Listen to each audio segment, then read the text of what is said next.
What's up, everybody? How you doing? Bobby Simmons is in the building. And as you can see, in the place to be, sitting directly next to me, ladies and gentlemen, it's the one and only from the BT new reality TV show, Hustle in Brooklyn. It's Eva Evans in the building. What's up, Eva? What's up, y'all? She is here with us, ladies and gentlemen, and we got you because we're going to talk too, because I know you know this, and I'm glad I don't know if I got you first, but I'm glad I got you in the building with me now, because you are on your way. You pretty much all of what people are talking about. Seriously. Really? And no, in the comedy game, I'm not lying to you. There's some things I'm going to learn about you, and you're going to learn about me. Word. And we're going to freak out in the middle of the set. Say and you're going to know, and because we got a circle. Uh-huh. And there's a lot of good things about you, so we're going to talk about that. Right. But first of all, thank you for taking the time to come down there, because I know you're busy. Thank you for having me. Yeah, you bouncing from spot to spot, because the show Hustle in Brooklyn is really taking off BET. Right. From city to city, I'm all over the place. Yeah, BET. We'll talk about that. But anyway, but we are very happy to see you on the move and doing your thing. Tell you what, you got a couple of minutes to hang for me? Yeah. All right, yeah, then. I ain't got nothing going on. It's Halloween, but I don't participate in none of that. All right, then. Well, trick or treat over here, then. Right. Anyways, Eva's going to come back with us. Y'all don't disappear nowhere. Sit tight. We are in the building. Check it.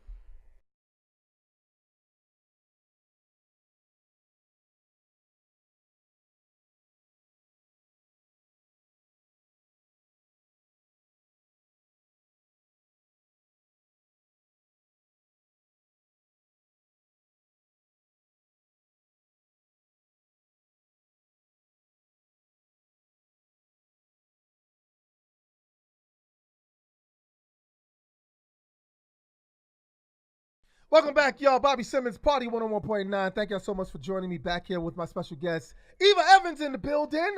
And for those who don't know, Eva, say hi. Hi. For those who don't know her, let me kind of give everybody a rundown of what you do before we get to the big BT Hustle in Brooklyn show. People don't know, and you're going to break this down to them, that I hope it's your first love. I'm going to say it's your first love. It was, yeah. It's comedy, that you do stand-up comedy. Yes. Please break down. Oh, I thought. Okay, no. Yeah. But no, I thought the question was gonna go another way. I thought you were asking me if my. Okay, never mind. What is your first love? No. Comedy is definitely my first love. No. You started something. No, people always ask me, how did you get into comedy? And I tell them it's because I want to know that. What's your first of love? Heartbreaks. I thought you already heard that story from the show, so I thought that's what you were. Okay. Oh no, well we're gonna talk about the show too. But I do know me just. No, comedy is absolutely my first and only love. Right. Let's talk about it. Okay, let's talk about that. What actually gave you the inspiration to get up there? Because that's a hard job, literally. It is hard, and people don't know that. So no, you need to break that down to people. Right? People think it's so easy to just go up there. They think comedy is just going on stage and talking.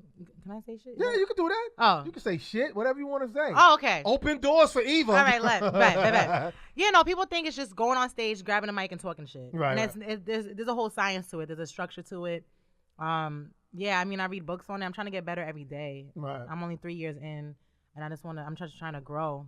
And that's interesting that you say that too. And I'm definitely going to bring up some other people. Not that I'm throwing shade at people, but it's good that you said that. You said you're reading books on it. Yeah. It's a structure to it. Yes. I'm sure you've heard a lot of people really get at Tiffany Haddish. How she, really, she's done comedy, she's done stand-up, but she hasn't really played the circuit. How important do you think that is, actually playing the circuit? She's doing her makeup right now. Get that, Rick. Make it happen. That's what kind of show this is. I was eating the pretzels. I was tearing them shits up. So. Make sure I'm Gucci. You Gucci, there you go. But give us explain the people. I mean, we've talked about the whole Tiffany Haddish thing. How people are saying that she hasn't really been in the trenches. Tell us about, is that important for comedians to actually be out there playing circuit to circuit to hone their craft in comedy? All right, if you want to claim the title of stand-up comic, stand-up comedian, yes, absolutely. But if I look at Tiffany, and I know she does stand-up, but I look at her more as a comedic actress. Right. Like when people ask me who are my favorite comedians, I have a list of people who have mastered the art and on stage. I think she's a talented, funny, dope female. Right. You know what I'm saying? Dope woman. But I just, in my mind, the way I see her as more as a comedic actress. Right. Versus like a stand-up. Well, I mean, I think that's the perfect way to put it because so many people have arguments about it. Yeah, so my thing is, why are you arguing about like to me, she's an actress. Right. Well, I guess like you can't have the same standards for people who like it's different. It's a different lane. Well, if she was out here claiming that I'm the GOAT comic, I'm the GOAT, I'm the mother, I'm number one, I'm better than all these bitches out here. Right. If she was talking like that, then I can see why people are coming on her neck. Right. But she's not out here claiming that. She's just getting her money. Exactly. And people are saying, oh, she didn't put her work in. She put her work in as an actress. Right. She was doing back extra work. She touched the stage and she has a thing on stage, but I feel like her strength and what she does is comedic acting. Right. But that's also still a lane of yours too, because but I pride myself more on stand up. Like, but I mean, I do a little stuff for like I do like skits and I mean I can act, but right. I don't consider myself an actress. Right. And is that now? Speaking of acting, is that the avenue you're looking to get into in the future too? Because right now you are on BT's newest hot show, reality show, which is called Hustle in Brooklyn. And the title itself explains it because you just said it like, yo, go out there and get that money. Right. Tell us how you even got involved with this show BT put together. Well, it all started on Instagram. They DM'd me. They sent me a DM, and it was from a white lady, so I thought it was spam, so I ignored it. So I ignored it. I'm like, what this white lady talking about some BET? I know, right? A white face. Get out of my DM, bitch. You're looking at her like, this is spam. Yeah. Some white woman on BET. Right. I'm like, what the fuck is this? And then she hit me up. She's like, no, we really think you're... I'm like, okay. I mean, she's being persistent. Let me see what she about. And then somebody told me they recommended me to her. I'm like, okay, boom. Okay. It's making sense. And she is a sweet, like, shout out to Beata. She's sweet. She was a casting director that hit me up. And we had a Skype interview. And we were just talking shit. Like, you know what I'm saying? We're just talking, chatting, so she could get a feel for my personality. And I was just telling her about things I do. And then I didn't hear anything for 2 months. I didn't hear anything for 2 months. And I'm like, okay, well, I guess they either didn't choose me or they're not doing the show. I don't know. So I moved on with my life. I was in LA doing some shows. Okay. And I get a call while I'm in LA. They're like, yeah, they chose you. Wow. And I was like, okay. And it was a week of my birthday. I'm like, thank you, God, for this beautiful, beautiful gift. Oh, how cool birthday is that? Gift, yeah. That is cool. Now, where are you originally from? I know you're Jamaican, right? Yeah, yeah. Where are you originally from? I lived there as a child, but I'm from Englewood, New Jersey. Okay, all right. But I lived in Jamaica as a child. I have siblings and my family out there. And but yeah, I'm from Englewood, and I moved to New York City when I was 17. And now I'm 27, so I've been in New York City 10 years. All right, so actually you have the love for New York City then. All right then, because Brooklyn, that's BK, that's the biggest borough. Right. So my first year in New York City, I was in Queens, and then for the past 9 years, I've been in Brooklyn, between Flatbush and Canarsie. All right. Now, actually, that's what the show is about, Hustle in Brooklyn. Now, give us for the audience who probably haven't caught it yet and they need to watch it and catch the show. If you haven't, you can binge on it now that you got demand. Give everybody insight about your character on the show. Right. What is it that you do on this program? I'm myself. I'm Eva Evans, the stand-up comedian. You know what I'm saying? I'm working on my acting because I have to act like a few bitches on the show. So, you know what I'm saying? That's a good question that we get into that now because that's something that I talk to Peter Guns about. Because reality TV sometimes can damage you. Yeah. Were you a little bit afraid that getting involved in a reality show like this? Because reality shows, they need the real smoke. They don't need the smoke screen. They need the real smoke. Did that make you nervous knowing that, okay, I got the phone call? What is a reality show, Eva? So it's got to turn up real hot. Yeah, I mean, when I first got the call, I was told it's a docu-series. So I in my mind, I had something like you ever seen Rapture on Netflix? Yes. So I thought it was something like that. Like, they was going to follow an episode, like, following me as a stand-up comedian, and then the next episode would follow a story of, like, another girl who's doing singing, or I didn't realize it was going to be, like, so the red flag went up. Like, when I realized it was a reality show, they were like, oh, yeah, like, so, like, who are you dating? Like, are you going to bring someone on the show? I'm like... What that got to do with comedy? Yeah, so they can stir up a I'm like, script. Oh, okay, I get it. But yeah, I mean, like, it's a colorful cast. You know what I'm saying? Like, I made some real friends on there. Right. I learned a lot about myself, about how and other people. You know what I'm saying? I'm working on how to deal with people who just think differently from me. Right. Without spazzing out. I mean, I'm trying to work on my temper. Like, this show really made me realize, I'm like, oh yeah, I need to work on my temper. Really? It brought that out in you? Yeah. So bitches be acting up on it, huh? Bitches be acting up. Not only bitches too. Oh, the dudes there, y'all know, Everybody. Trying to thug it out. I saw one episode. Oh, trust me, when the camera come on, people switch it up, and it's crazy. Yeah. And it's like when you just came to tell jokes, so you see people doing the most. You're like, oh. Right. Yeah. I just came to be funny. I didn't realize y'all was doing extra shit. Right. Well, I mean, that's what you do. I mean, even I'm sure you know now how to be extra and work in your work of what you do in this. But and I don't want to take it away from you saying that this is not real, because obviously what's going on when you tape it is absolutely real. I mean, Ivy's my real life friend, right? You know what I'm saying? Me and Baggy have love for each other. We support one another. Yeah, there's a lot of the show is real. But the question is when do the real stop? Because they don't stop rolling when they're doing these reality shows. When does the real stop? Because like you said, you're working on your temper. Right. And when does the real stop? Because I know a couple of people who've done shows and like the real just did not stop. That some people just had to either be fired or we're gonna keep y'all together. Yeah, I mean, for me, like once they cut and the cameras is off, I wasn't worried about like what the story, like, what we were working on that day. Like if we argued on camera, as I'll ask them like, "Yo, we good, or is it real life beef?" You know what I'm saying? And because I need to know. Right. Like, are you about to carry this off camera? What's worked for Because like I understand if we have a tit for tat on camera, because maybe I said something that ticked you off, that's fine. But now that we clocking out, because to me it's a job, it's a gig. Right, exactly. So like now the cameras is off. That's my way of clocking out when the cameras is off. When I take my mic off and the cameras is off, that's me clocking out. Right. So if you're trying to clock out and still have this problem, so like let me know. So I would ask people. Sometimes they'd be like, "Oh no, it's fine."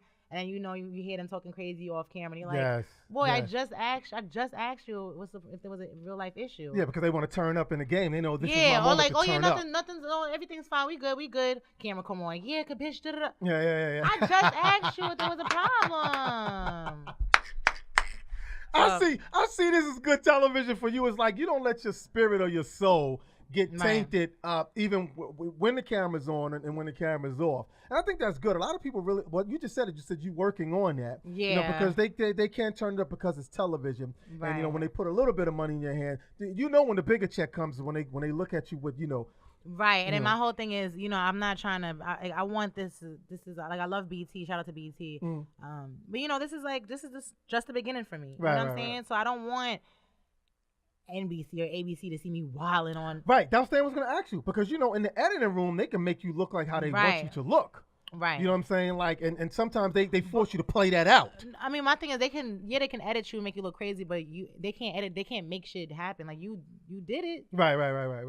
Yeah, that's true. I mean, it may be out of context, but you still did it. So I was really conscious of what I was like, how I responded to certain situations. Right. Like there's some arguments I walked away from. I'm just like, sis, it's not like I don't even have the energy for this shit today. I hear you. Well, we definitely supporters of you and what you do. I'm a big supporter. What's next for you though? Because I know that the show is doing real good for you, and I'm sure it's opening up opportunities. Yes. What is it looking like for you going into 2019? I mean, my bookings are going up. Okay. My bookings are going up. I just want to touch more stages because I want people to see like focus on my work. Mm-hmm. And that's saying like, yeah, you saw me on a date last episode, but focus on the stage. This shit I'm talking about on stage. Like, I just want people to be more like, I just want to do more stand up so that people are more focused on that. And that's the thing that I'm really liking about talking with you right now, is that you really seem to have the love for comedy. It's like no matter how much that you could turn up for television and then turn off, but your craft, honing your craft in the comedy clubs and stand up is really, really important to you, and that's good. So obviously, then we're and I'm sometimes I could be an ass, so pardon me sometimes. So remember, I'm being an ass. So it really looks like then you are going to be turned up on that stage a lot hotter than Tiffany Haddish. You know what I'm saying? Because you owning your craft. And I'm not mad at her neither. Actually, I've never met her. So I talk bad about people that I know, especially when I don't know her, so I'm not going to talk bad about her. But I met you, and I'm sitting talking to you, and based on what you're talking about, it seems like the lane is open for you to really to go toe to toe with the Dave Chappelle's and the Cat Williams. Thank you for saying some men names, because every time I get compared to somebody, it's always Tiffany. But I'm like, she's not the only funny. Like, Why it has to be a woman? Well, because now it seems like everybody got a go-to person, and she's the go-to person. There are a lot of other comedians that I Yeah, but like. why does the go-to person have to be a black woman? Like, why I can't compete with somebody who don't look like me? Well, because black people, the hood. It's like if she don't live down the block, we ain't talking about her. You know what I'm saying? Like we ain't talking about Mighty Whitey that lives in it's like we going after the next girl that seems like she's gonna be. And that's why, and that's the shit that I don't like. Like, that's why Nicki and Cardi are beefing now, because it's like people always bringing up that one girl like that you got to compete. Like, nah, we're two different people. Like when Kevin Hart was coming up or other people coming up, they asked him like, who you look up to, who you fuck with. Every time I sit down, it's Tiffany. Right. Y'all don't ask me who I like. Y'all just go straight to one person. Y'all ask these men who they like, who they fuck with, who they look up to. Right. Don't nobody ask me shit. Y'all just assume it's her. Well, Bobby's gonna ask you, who are some of the comedians that gave you that thing to say I can go ahead for it? Like my top 5? Yes, please. Okay, some more. And that's what I was getting ready to say before we went further into this. She's one I really love. Yeah, like that to me, she's a stand-up comedian. Yes. And it don't got nothing to do with no black woman. She can body anybody on stage. Yes. And look like a bad bitch while she's doing it. Yep. Some more. D.L. Hughley, that's my guy. Another one. Yes. Cat Williams. Sarah Silverman. Woo. Her comedy is a bit. I love Sarah. I love her though. I love her. Sarah. Yes. She's definitely my top 5. Yes. I said some more. Cat. Oh, Chris Rock. Yes. I love me some Chris. Yes. Another love one. Mr. Rock. And those are great comedians that you can look at and say, you know what, I see what they're doing. Because it's okay for people to take a piece of watching somebody and mold it into Eva. Yeah. You know what I'm saying? Because it's what you want to do. And you want people to know about you and not just know the fact that, oh, well, you on BET. BET is a great stepping stone. But you know what? Come check me out at the club. I'm going to be at such and such this week. Check me out. Check out my 15 minutes. Check out my 20 minutes. And the thing, like, with those 5 that I mentioned, like, with me, my top 5 is people, not necessarily, like, who I think is the funniest or who I think is the most hilarious. With me, those 5, every time I watch their stand-up, I learn. Right, exactly. And I grow. Yes. You know what I'm saying? Like, other comics, I'll listen to them and I'll giggle, ha, whatever. But I don't feel like I'm learning or growing from they shit. Right. Those 5 I mentioned, when I watch them, I'm like, oh, okay, I like that. Because it's everything with it. Yeah, so I learn from them. Yeah, and the one thing that I liked about my favorites, like people like Eddie Murphy and them, is that they had great characterizations with their stand-up, where you can see them become different people when they tell their stories. That's the one thing I like about comedians, is that if you're telling a story and you become that person, and it's like that person. The one thing I learned about Eddie Murphy when he started doing the Italian thing is like you realize Italians really do talk and walk like that, and he became that character. You know what I'm saying? So when he does it, it's funny. Characters is a good thing to me too. And even guys like Chris Rock does that as well. Samora does it well sometimes too, when she wants to talk about a person that she want to give you a visual of. So you're absolutely right though. Well, I definitely would like to see you do some more stand-up too as well. Is there anything you want to tell the people though, like exactly when you're going to, because 2019 is coming up. Yeah, I've been producing a show called No Fuck Boys Allowed. It's a comedy show. No Fuck Boys Allowed. Yeah, for the past 2 years. Please elaborate. I'm going to explain that name in a second. Okay. So me and my best friend, one of my best friends, Rebecca Lewis, she's a comedian. Mm-hmm. She's Jewish. Short little Jewish thing. I love her to death. Like, okay. When people see us together, they're like, how? Mm-hmm. Just explain to me how y'all became best friends. Because like she is this I don't even know how to explain. Like she's like tiny and she's like real reserved. Like we'll go out and she'll be like, oh, I asked for no ketchup, but they put ketchup. I'm like, and she's like, oh no, it's okay. I'm like, give me this shit. Like we gonna get this motherfucking ketchup off, bitch. Like no. And she's like, no, it's fine as long as it's kosher. Mm-hmm. I'm like, no, bitch. When you ask for no ketchup, they better wipe this shit off. And give you some free food. So yeah, that's right. Right. So people always like, how in the hell are y'all best friends? Well, we damn near family, and we produced the show for the past 2 years. So what happened was we started comedy at the same time, and we would go to shows together. And she just know, like, I would notice, and she would notice that like I wasn't really taken seriously as a comedian when I first started. Like people, like they would try to like, I'll go to a comedy club and they're like, oh, no, we don't have any like guest spots, so we don't have. But like you want to go out for drinks later? I'm like, no, nigga, I came here to get on stage. You like, it's that bullshit. Yeah. You know what I'm saying? Or oh yeah, we'll give you some time, but like you can't talk about sex up there. I'm like, okay, no problem, because I have jokes that have nothing to do with sex. Right, exactly. That's fine. But 2-3 comics in, they're all men. I noticed they're all talking about their dick the whole 15. I'm like, oh, yes. You meant I can't talk about it. Okay, okay. It's that kind of game, right? So. she and I, we were going to shows together. We noticed this, and she noticed me particularly, like how hard it was for me. Right. And we should start our own shit. There you and go. Then we was just, and I was like, what's our goal?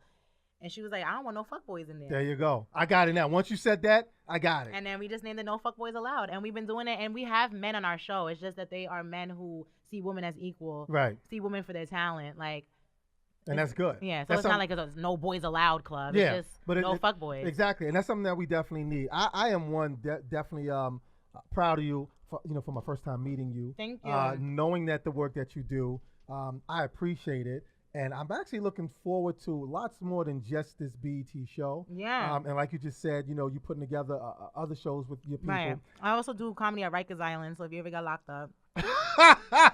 Well, I'm going to miss that event. If you ever get locked up, look out for me. I'm going to miss that one because Rikers Island is a different place right now. Oh, yeah. I do comedy for the inmates. And it's crazy because I actually have gotten recognized 2 times by people after they got released. One time I was at a club in Queens, Jamaica, Queens. The other time I was at the nail salon. right at the nail salon. It was like one time, I was in Queens. He was like, "Yo, you that funny bitch, right? You that funny bitch I saw when I was locked up." I'm like, "Yeah, you all right, thank you." All I heard was funny. I'm like, at least he said I was funny. At least. Well, you know what? You got to keep your eye on them because sometimes you don't know if they're coming or if they're coming. Right. So you got to watch them. So be careful about them Rikers Island. Like I said, they different up there now.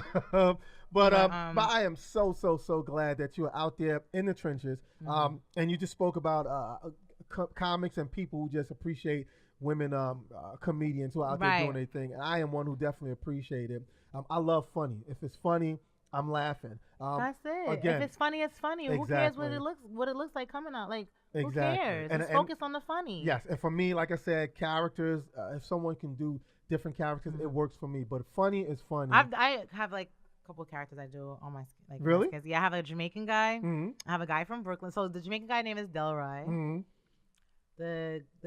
He's like a black, I do like a black guy from Brooklyn. His name is Tyrell. He also raps. His name is Ty Dollar. His rap name is Ty Dollar Store. Ty Dollar Store. Then I have a Jamaican female character. She's named Shauna K. Okay. But yeah, I do characters. So you play different characters. Yeah. Will we see a lot more of that coming up on? Yeah. Good. Yeah. Good.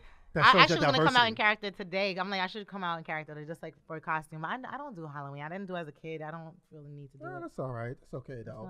You don't need to do that. Being funny is Halloween every day anyway. Right. Because you see some scary motherfuckers and all. Okay. You know what I'm saying? So you already set up for them. Right. Wait a minute. Before I let you go, real quick, have you ever had that problem with someone heckled you and you had to shut them down? Yes. All right. Tell it real quick. Like, I've had people like ask me to take my shirt off. Oh, no, that's not even heckling. That's just being an ass. Yeah. You know? I mean, and that wasn't even at Rikers. That was like at a bar. You would think that would happen at Rikers, exactly, right? No. That was like on freaking like 8th Ave and fucking at an Irish pub. Like, take your top off. Drunk white guy. Yeah, there you go. There you go. So tiny. You're working in your act, and that's the one thing. Because I'm going to come see you one day. You're going to be surprised. Yeah, come December 8th. I'm at the Brooklyn House of Comedy. Oh! Shout out to Brooklyn House of Comedy, black-owned comedy club. They've been home in, like, they're the house of No Fuckboys Allowed. Okay. They host the venue. What do you call it when they hold it? Well, I mean, it's like the housing, event. Right? They house, they've been housing No Fuckboys Allowed for a little while, so. Okay, good. So December 8th then. So. Yeah, December 8th. Good. So we're going to be looking forward to that, and we're going to be looking forward to BT filmed 2 No Fuckboys. Oh, inside there already? Yeah, they filmed 2 No Fuckboys. They came and filmed 2 of my shows. Okay, cool. So, yeah. Good. So we're going to get to see pieces of it on the show, too, as well. Yeah. All right, so let everybody know when they can catch you who don't know on BT. Hustle in Brooklyn, please. Every Tuesday at 10 p.m. Eastern Time, 9 Central. You can find me on BT at Hustle in Brooklyn, or my Instagram at Evaevanscomedy, or my website, Evaevanscomedy.com. All right, there you go. Check her out as she do her thing. I am a big supporter. Thank you. Now, again, I'm looking forward to lots more coming from you. Come out. And when you get a moment from free time, when you're not buzzing all around the place, because, like I said, in my circle, we hear what's going on with you. Please stop by again. Please stop by again. Ladies and gentlemen, the one and only comedic Eva Evans is in the building. We'll be back, y'all. Check it!